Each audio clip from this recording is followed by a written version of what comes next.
In times gone by, one quarreled oft with Guizhong concerning mechanical principles. We each had our ideals, and neither would yield.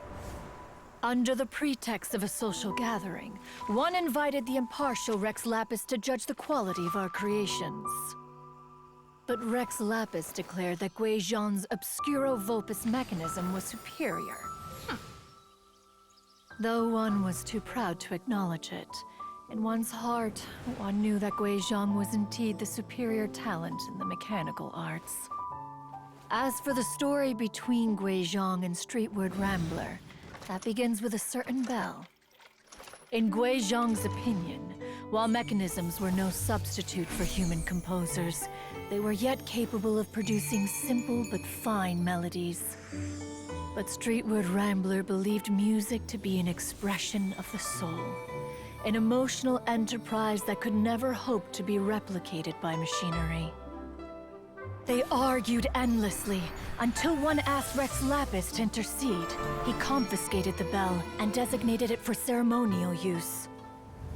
Thereafter, one would often find them convening in the mountains, discussing music, mechanics, and all the affairs of the mortal world.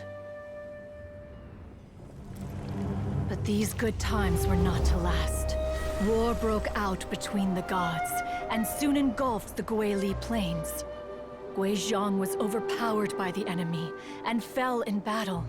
When Streetward Rambler and I arrived at the scene at long last, all that remained among the ruins was her lifeless body. After this, at Streetward Rambler's request, Rex Lapis granted her the cleansing bell for safekeeping.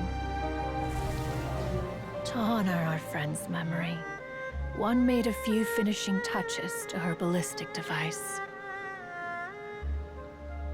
Many lantern rites have passed since then. Many greetings and goodbyes. Upon what do you gaze?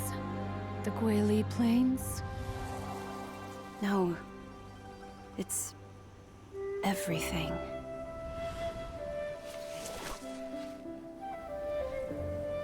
We think of human life as like a lantern that's lit one minute and extinguished the next. But are we Adepti so different? Perhaps as dust settles after a storm, we too must one day return to the world below.